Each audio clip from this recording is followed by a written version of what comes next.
সবাইকে জুজু এবং নমস্কার। Welcome to my YouTube channel Rikel Chakma. Rangamati জেলার আওতাধীন বরকল উপজেলা।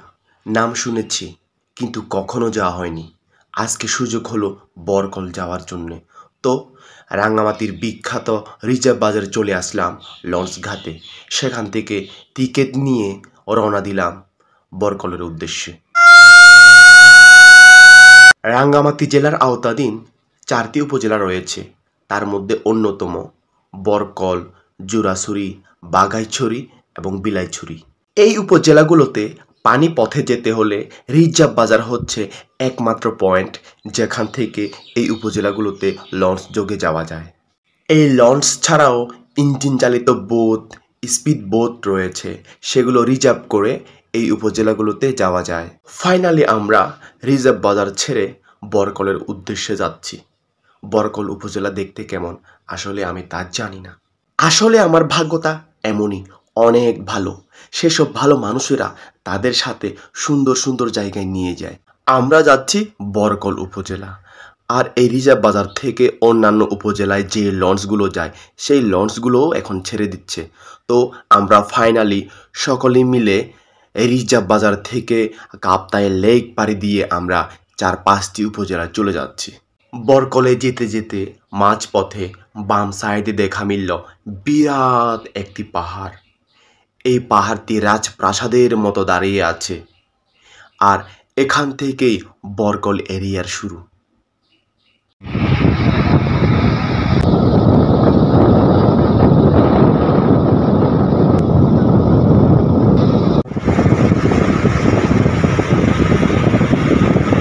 এক কাপ চায় তোমাকে চায়, চায়ে চুমু দিয়ে বরকলে যাচ্ছি।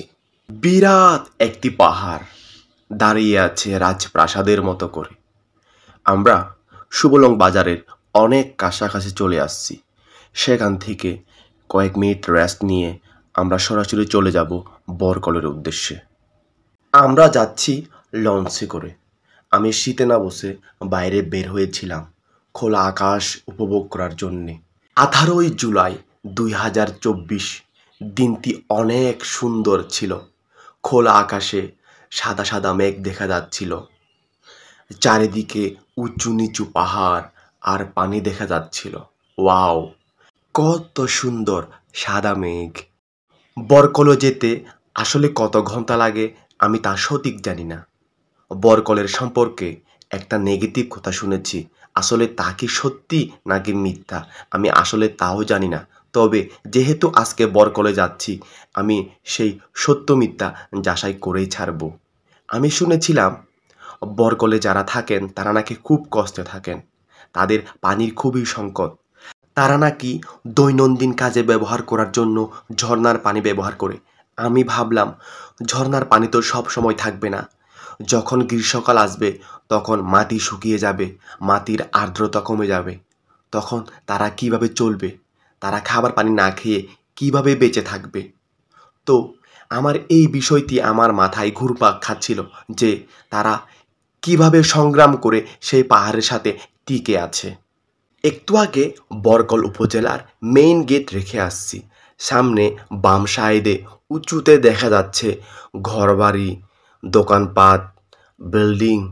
এটাই হচ্ছে বরকল উপজেলা। এটা হচ্ছে বরকল বাজার। এই যে এখানে অনেক পাইপ দেখা যাচ্ছে। বরকল বাজারের নিচ থেকে উপর পর্যন্ত একটি মাঠ আছে। এই সিঁড়ি বেয়ে হচ্ছে ওই মাঠ পর্যন্ত যেতে হয়। এই সিঁড়ি ওঠার সময় দেখা যাবে ডান দিকে এবং বাম দিকে পাইপ ফিটিং করা আছে। এই বরকল উপজেলাতে ডিপ টিউবওয়েল নেই, আর টিউবওয়েল বসানোও যায় না, কারণ এই বরকল উপজেলাটি বড় বড় পাথরের উপরে অবস্থিত।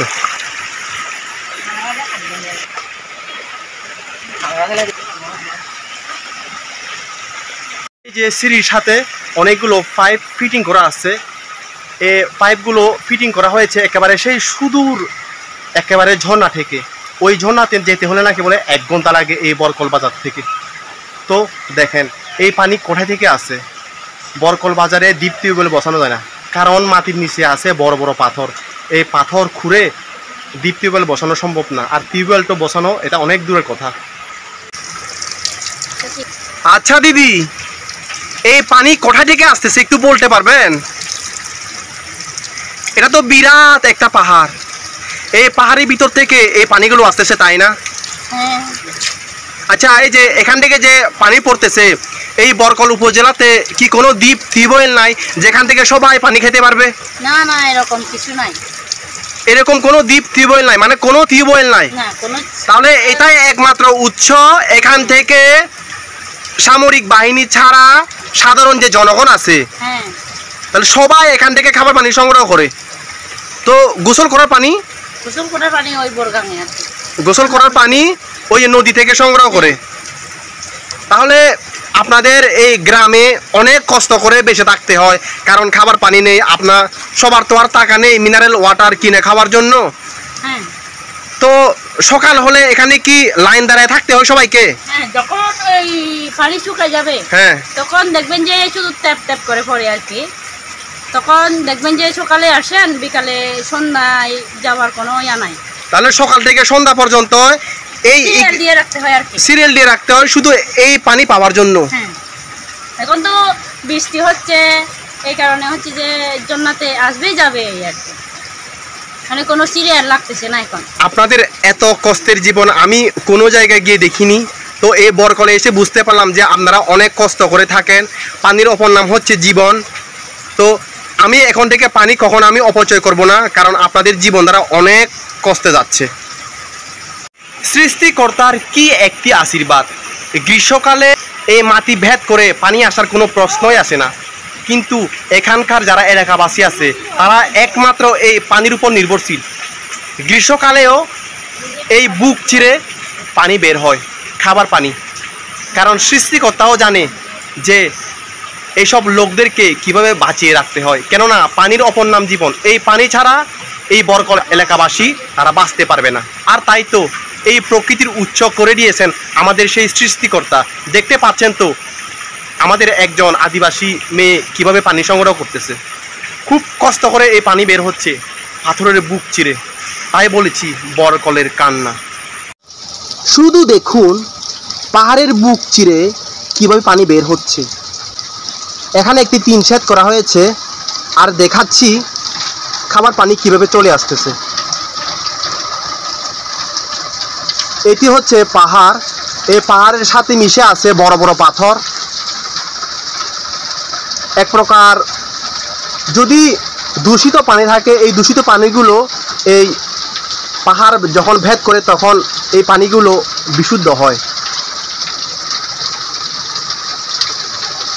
পানি আস্তে আস্তে করে পাহাড়ের ভিতর থেকে পড়তেছে, আর এই টিনের মাধ্যমে একসাথে করে এই পানিগুলো একটি জায়গায় গিয়ে পড়তেছে। সেখান থেকে পানি এই বরকল এলাকাবাসী সংগ্রহ করে। আপনারা দেখুন বরকল এলাকাবাসী কত কষ্ট করে চলে, পানির জন্য কত হাহাকার করে। এটি হচ্ছে একটি পাহাড়, আর এখানে গাছ বাস দেখা যাচ্ছে। এটি হচ্ছে বিরাট একটি পাহাড়। এই পাহাড়ের ভিতরে অনেক পাথর রয়েছে। এই পাথর ভেদ করেই এই পানিগুলো খুব কষ্ট করে বের হচ্ছে। এই পানি সকলে সংরক্ষণ করে একমাত্র বেঁচে থাকার জন্যে, কেননা পানির অপর নাম জীবন।